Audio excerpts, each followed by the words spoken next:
Hey, welcome to my channel, Youth Doc, as we look at my doctoral dissertation, which was on aging in youth ministry. In session one, we looked at the why and the mechanics of this study, why we did it and how we did it. We looked at the barriers to longevity as well as the positive to longevity. In the next session, we looked at the 20-something, what I call the peer stage of youth ministry. After that, we looked at 30-something, which I term as the mentor stage in youth ministry. From there, we went to the 40-something, which is the parent stage. Last session, we did the 50-something, which is the grandparent or grandfather stage. And now we're going to look at the 60-year-old session, which focuses in on this grandparenting continuing and then the concept of passing the torch.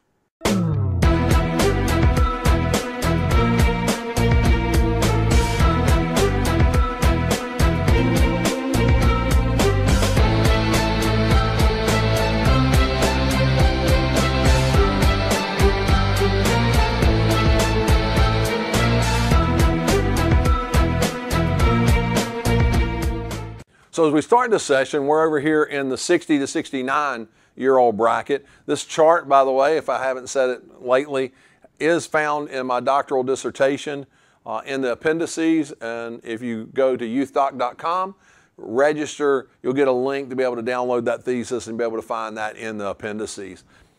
So the 60 to 69-year-old, first is a family is raised and out of the house, so they don't have the pressures of the children in the house. They do have grandchildren, but they don't have the pressures of children actually in their home. So in that, they a lot of times have a little bit more time to be able to spend in youth ministry, be able to invest in ministry. They have experience and wisdom because they spent a lot of years in the church, in church life, working with youth, being a parent. All those things come together to create a great, vast amount of wisdom that they can give then in this role of the 60 to 69-year-old. They've weathered storms of life and ministry. They've had their ins and their outs. For me, I've been asked to resign a couple of different churches over the years. And that process, I've always said the first one was my fault. The next two weren't my fault. It was just kind of the politics and how things happened. But bottom line, I've had some rough times in ministry. There's other guys out there that are still doing ministry that have had some rough times. And in your 60s, you've weathered those storms and you're still pushing through. You've weathered some of the questioning that we went through as we went through some of these stages here. You've made it through those questionings and you're still doing student ministry. And that brings a lot of maturity into the role of a 60-year-old youth minister. One of the things, though, the student minister can, in their 60s, can, just like all older people in their 60s, they can be resistant to change. And so you have to work harder. If you're a student ministry in that, you have to work harder to allow for change, to think about change, to work through change, because your nature in your 60s is not to change. And so they can be that. Increased ministry to parents and leaders. You understand that ministry is more than just the teenagers. As you move deeper into your 60s, you see that concept that it's more than just to the teens. It's also the parents. It's also the leadership of the church. You see yourself investing in so many different areas, not necessarily in a position in the church, but just how you pour into the life of all those that you run into. You find that in your 60s. They have developed some discernment. They know when to make choices here, make choices there. They've learned when to say no. Some discernment has come about as you've worked your way through and you get into your 60s. They begin to develop ministry for an eventual transition. This torch passer concept that I gave out at the start, this aspect of I need to move the ministry towards an end so that I can pass the torch to somebody and make a transition instead of that normal break that hurts the teenagers and the youth ministry falls apart for a season, and then another guy comes in, has to put together the pieces, and it takes him a year or two to do that. And then if he doesn't stay but the 4-year average, then he gets a couple good years in ministry and they break the thing again. And so that cycle happens in so many student ministers' lives and so many student ministries. So this gives you an opportunity for a transition or pass the torch. At this age, the 60 to 69-year-old appreciates the help. They don't have to do it all. They're fine with not doing it all. As a matter of fact, they don't really want to do it all. So anybody who wants to help in a variety of ways, they're open to that. And it doesn't even have to be the exact way the student minister wants in the 60s. He's looking for other ideas and other people and other energy to come in. And so the help aspect of broadening the ministry and being open to other people, it happens very much in the 60 to 69-year-old zone. And then they're thinking past his ministry to the ministry. So you, in the 60 plus, you quit thinking about your own ministry, but the ministry that God has for the church, for the youth ministry. You're looking at passing that torch. And so that can be a very powerful thing to have happen in student ministry, is that they begin to open up to the ministry of the church and the ministry of what could be even after they're gone. And so those are some of the aspects of the student ministry, a minister from 60 to 69 years old. So some things about the 60-something. One, they have a lifetime of experience to carry them through the last years of ministry. They're not going to go to very many conferences to really grab a lot of new information, even though they may go to conferences for fellowship and for connection and to glean some. But basically, they've got a lot of ministry experience, and that ministry experience is going to help them walk those last days. Their children are now adults, and they'll have more time for student ministry and the students that are in the ministry. So there's going to be a more openness there because they don't have that pull of family. It's not going to be as strong. They still have their husband or their wife involved a lot of times in ministry or in the home, and they are going to go want to see their grandkids some, but it's not the same as having the kids in the house day in, day out all the time. So they usually have more time for ministry. This is going to be a lot of just similar to the 50 to 60-year-old bracket, because the age really in the 60s, there's not as much change that has occurred. And so the same things we talked about in the 50s kind of transfer over into the 60s, with a few exceptions that we'll go over when we talk about the advantages here in the next slide for search committees. So as we think about application for search committees, and why would you even hire a 60-something? And let me say to start with that the church I serve in now, I've been serving in for 2 years. And so I was hired here at 59 years old. And so this church had a vision for what they wanted, and one of that was an older youth minister, and they had a kind of a list of things they were looking for. And so they took a chance on bringing me in at 59 years old. And at this stage, most in the church would consider that was a good decision. I would hope all would, but I would say most has considered that as a good decision to bring me in at 59 years old. So the search committee, first I said, consider this age bracket if the student ministry has been in turmoil or if there's been a huge or high turnover rate in student ministers. If you're a church that's running through student ministers every 2 to 4 years, and that's happened over and over and over, you may want to consider an older student minister. If you've had some tragedy occur within your student ministry and around your student minister that you had, you may want to bring this older student ministry, and you may want to look at those resumes when they come in so that you can bring stability to the ministry in such a way that there's a solid base. It also allows you that student minister to lay the groundwork. He's not going to try to build his kingdom, he's going to try to build God's kingdom and build it in such a way that he can pass the torch to the next generation. In that I said a student minister that's at this age bracket has an opportunity to solidify the student ministry and then create that transition in his ministry to the next student minister. Kind of that intentional interim process where you're bringing somebody in.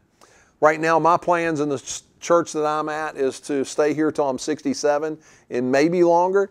67 was kind of the mark I gave to the church. And then in that process of 67, then either at 66, 65, or stay afterwards as a layperson if the church financially can't hire somebody, stay for a year afterwards with the new student minister to be able to help them walk through the kind of the transitionary time. And so that's my plans right now in my 60s, is to be that transitionary youth minister for this ministry so that we, even though it'll be somewhat different, we're able to pass the torch, not make a hard break and then they hire somebody different. My plans are that's the pastor's plans, that's what the church is interested in and wanting. And it's one of the huge advantages for that 60-plus-year-old minister. So hiring somebody in their 60s is excellent when you need that transitionary style ministry to help solidify your youth ministry, give you the years that then we're able to pass the torch to the next person. Let me finish out this because the 60s ministry didn't have a whole lot in it, kind of finish out the dissertation information. And with that, starting with the benefits of the study for student ministers. First, it helps student ministers to know there are people who have been doing student ministry longer than they have. knowing that I'm 60 years old who did this, that the survey results had some people in their 60s, in their 50s, help the younger student minister to know that. Helps even the person who's 50 know there are other people that are in their 50s that are still doing ministry. This study should also give validity to this concept of lifer in student ministry. I just read an article just today where the guy writing it was in his 40s and said he remembered when he heard the term lifer as he was studying for youth ministry and decided that's what he wanted to be. And he's 40-some years old now doing student ministry. So this gives some validity to that concept of lifer. Hopefully this study gives you a better understanding of the aging in student ministry and kind of how some of those changes take place as you age. And in that process lets you be able to look ahead and be okay with that, be okay with the changes, and then in the middle of the changes not feel so much like you've lost something, but that you're just in a new stage of ministry. So hopefully this study helps you with that. Last, I hope that this helps you to work through the long-term goals of ministry, that long-term is in years and stay in years in ministry as God changes you and who you are and as you move through youth ministry. And then I wanted to talk just a second about the benefits of this study for search committees, because I also did this study not only for youth ministers but for search committees. And hopefully it'll help churches to understand the aging process that student ministers will go through so that they can make a more informed decision or choice when hiring a student minister. To get away from that concept as a committee of that 30 to 40-year-old guy or 25 to 35-year-old student minister, that you'll be able to hone in and get a student minister that fits your church better. Hopefully you can get away from that every 2 to 4 year student minister if you hire a better fit for your church based on who you are and who the age of that student minister would be. So I'm hoping that that helps you in this process. Which brings me to that next point, that if you do a better job of hiring, you're going to stand a better chance of keeping that student minister on board longer, giving you more solidity to your student ministry, and not having this turnover that so many churches find themselves having in student ministry. One state convention, when I was doing my survey work, said they didn't keep up with student ministers because they turned over too fast. And I thought, man, that's so sad. That's so sad. So I hope that for churches as well as student ministers that this does help you to keep student ministers longer at your church because you did a better job of hiring based on who you are as a church, as you understand who the student minister is based on their age or aging process. And then I wanted you as a church to understand that the longer that you have a staff member on staff, the less expensive that staff member is to the church. Because those early days you're paying as they're trying to get going in the student ministry, they're trying to get to know students. And so once they've gotten to know students, once they begin to build kind of that rapport and that reputation in that student ministry, understand that it's easier in the years to come and you get more production. And so it's actually less expensive for you to keep that student minister on for the long haul than it is for you to constantly turn over student ministers because you did not do a good job. You didn't do due diligence in trying to figure out who you are and who should come into your church as the student minister. Once again, at my church, they surveyed parents. They talked with staff. They looked at the staff makeup and what was going on within the staff. In all those processes, they came down to the place that they were looking for an older student minister, and they were looking for somebody who had finished their education, that had already had their kids at least in teen years, if not past the teen years. And so they were looking for that and somebody who could really relate to teenagers. And so they really understood who they were and what they needed as a church when they looked my way. And so to look at me at 59 years old was a miracle of God, but it was a fit. And at this stage, it's still, for me and for the church, we feel that there is a fit, that God was in it, that we're supposed to be here and doing this ministry. Because it was a doctoral dissertation, one of the things they ask is for some ideas for further study. So if you're watching this because you're working on your doctorate or your master's, and you're thinking what else could be done, here's some things that I jotted down that may help. So first, aging differences in men and women and how that affects student ministry will be a really neat study, I think. Birth order and how that affects on student ministry. If you've done anything in the birth order world, how does that affect if you're a firstborn, middle, lastborn? I'm a last, I'm a baby. And so how does that affect me and my student ministry? I think that would be a great study. And then generational specifics on how that affects the student ministry. In other words, how has student ministry changed over the generations?